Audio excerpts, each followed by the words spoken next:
રહ્યા છો સાજી સમાચાર .live। હવે જોઈએ અગત્યના સમાચાર।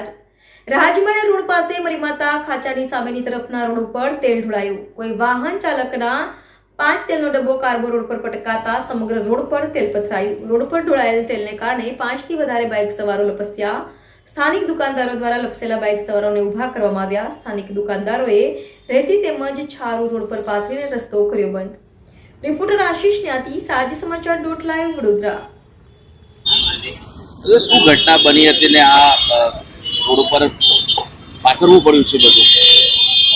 હા, પાછળ એવું છે કે મેં જ્યારે આ સાઉન્ડ વેલમાંથી નીકળ્યો અને અહીંયા મેં જોયું કે ઓઇલનો ડબ્બો પડેલો હતો અને તેલ બધું પડેલું હતું ને કોનો પડ્યો એ મને ખબર નહીં, પણ મેં ત્યાં આગળ ઊભો રહીને તૈયારીમાં મારી ગાડી બાજુમાં મૂકીને બધાને બચાવવાની કોશિશ કરી, છતાં પણ અમુક એક સ્પ્લેન્ડર વાળો ઉપર જોઈને જતો તો એ અહીં આવીને લપસ્યો। એના પછી 4 જણ બીજા પડ્યા, ધની બૈડી બી 2-3 જણ બધા પડ્યા। તો મેં પછી તૈયારીમાં બધી માટી બાજુમાંથી લઈને ત્યાંથી સુપડી લઈને અહીંયા નાખી છે અને આ બધા આપણે કામગીરી કરીને આ દુકાનવાળાઓએ પણ અમને અહીંયા સપોર્ટ કર્યો છે એના માટે, બરાબર। તો તૈયારીમાં એટલા બધા લોકો પડી જ જતા હતા।